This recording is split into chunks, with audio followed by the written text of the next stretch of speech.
Hi, we are Group 6, and this is the outline for our presentation. Firstly, we'll talk about our Ajahn history, and then underlying diseases, biopsychosocial aspects of body donation, spiritual and social cultural aspects, as well as deviations. Before moving on to the content, gross anatomy involves studying several structures, organs, and systems of the human body. It serves as a valuable platform for medical students to gain more knowledge through hands-on experience and having clearer ideas of where parts of the body are. It also gives an opportunity for students to learn from one another and develop soft skills such as communication and teamwork to achieve an effective learning process. Without the precious lessons from the cadaver and related personnels, the pathway to become a competent medical professional would be impeded. First of all, we're gonna start with Ajahn Yai history. When she was alive, she was a really lively and happy person. She enjoyed playing musical instruments, in particularly the dulcimer. She also enjoyed singing as well. She decided to live at a retirement home because she didn't want to be a burden on her family members or other people's. Still, she has many friends there.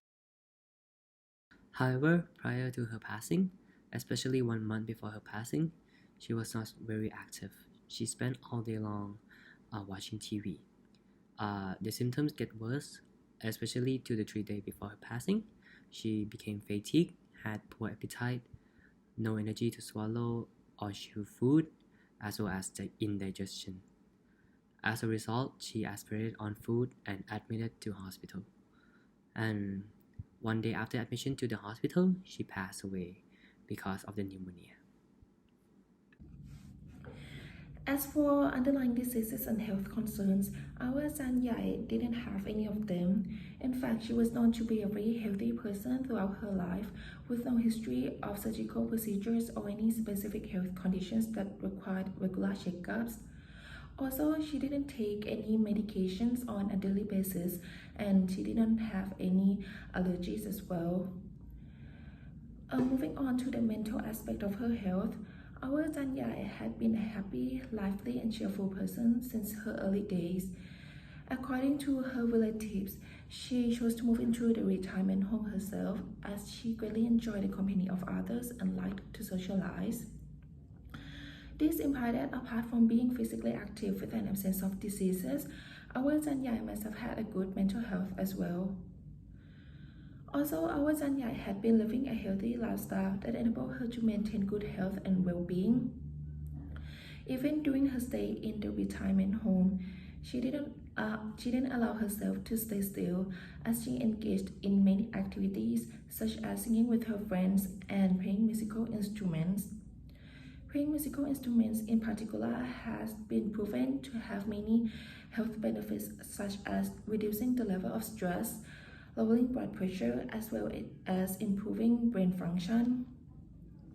Apart from doing activities with her friends, our Tanyai also exercised daily by walking around the retirement home. Thus, all these activities must have played a part in keeping her fit and healthy in terms of both physically and mentally. And while she was alive, our Zanyai did not experience any accidents that have significant impacts on her health. Although there was one time when she slept in the bathroom, the event did not affect her well-being. On her very last day, however, she happened to aspirate, which led to her death. So the next part is the biopsychosocial aspect of body donation. Our Ajahn Yai was very willing and happy to donate her body to Thammasat University. And the reason why she selected TU was because it was closer to her retirement center, which is located in Ayutthaya, so it was more convenient to her. She came alone without telling her relatives to donate her body 10 years ago.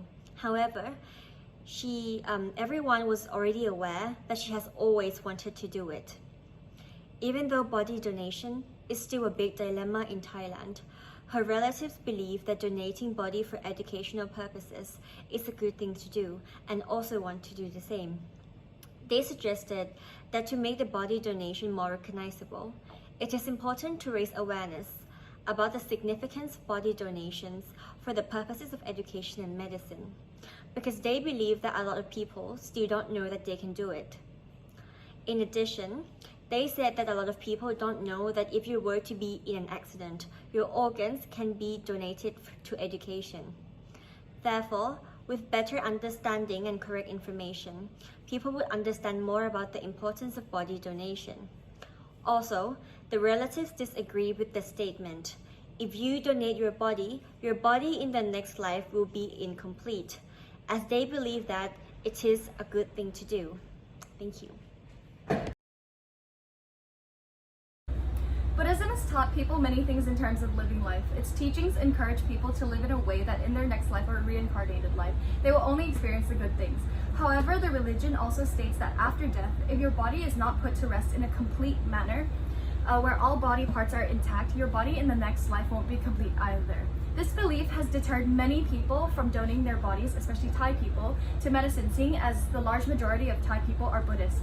Our Ajahn and her family are devout Buddhists, but they've placed doing good deeds above the strict teachings of Buddhism and only use the Buddhist teachings as a life companion or guide to life rather than a strict rule book that they must adhere to at all times. Our Ajahn and her family strongly believe that donating their body to medicine is a good deed and are more than willing to do it. As previously mentioned before, our Ajahn has always wanted to do good and donate her body. So it could be argued that she did do it because of her religion, but it's more likely that she did it because of her values. There's a difference between these two. This is because if she were to adhere to the teachings of Buddhism, she would not consider donating her body, seeing as Buddhism states that she would have an incomplete body in her reincarnated life. As for whether she believed in karma or not, from our conversations with her relatives, it was suggested that she does believe in karma, seeing as she focused on doing good deeds in her life. This implies that she believes that by doing good deeds now, her next life will be prosperous, and a body donation is unquestionably an honorable and good thing to do. With regards to the socio-cultural aspect of body donations, our conversation with the relatives brought up some repetitive points that they had made earlier. They have said that they too will follow in our Ajahn footsteps in donating their bodies to medicine. Our Ajahn was the first person in her family to do this, and it seems as though their family has become more open to the idea. Not only will the relatives we talk to will be doing the same as well. Regarding the question on whether our Ajahn surrounding community influenced her decision to donate her body, it is unknown to both the relatives and us. They just knew that she has always wanted to do it. So if she has always desired to do so, it may seem as though her surrounding community did not have a big impact on her decision-making process, but rather her values and beliefs are what pushed her to donate her body. Upon asking whether they think that body donations go against the values and beliefs of people in society, and if they think they will become a more common practice in the future, they talked about the influence of religion, social taboos, as well as awareness. As mentioned before, they think that the medical professionals or people in the healthcare and educational field should raise more awareness about the option to donate your body to medicine and how important it is that people donate their bodies to further education and train future medical professionals. A lot of the people they knew about this program but were deterred from doing it. They linked it back to religious beliefs and also the social taboo of talking about death or what it will be like after death. So for the people who do not wish to donate their body or think about what to do after death, it seems as though they would rather not face this question. This is not something that we should shame them for, seeing as they have complete autonomy of this decision. But the relatives insisted that if the people were better educated on the benefits and positive impacts a body donation has, then more people will be more inclined to donate. Lastly, we asked the relatives their opinion on the different types of body donations and whether donating their body as a whole or in parts is more beneficial for the greater medical community. Their response was quite simple. They said that the benefits of donating parts or donating the body as a whole cannot be quantified, seeing as they are both beneficial, just in different ways. Furthermore, after the blessing ceremony held for all the Ajahn, the relatives stayed back for our group's gown ceremony, and they were the only ones to do so out of all the groups. We all felt incredibly grateful for them, and when we insisted that they did not have to stay, they still did. Their reason for doing so is that they feel as though seeing us get our gowns is gratifying and that they want to support future doctors. From all these answers, we can see that our Atanyai and her family are extremely good people who have strong values and beliefs. These values and beliefs are not swayed by what society deems as correct. Instead, they do what they believe is good. Hello, I'm Minnie, and for my part, I will be talking about the deviations found in our Atanyai cadaver. The first set of deviations were found in our skin and musculoskeletal block. Here, we noticed a lot of muscle atrophy.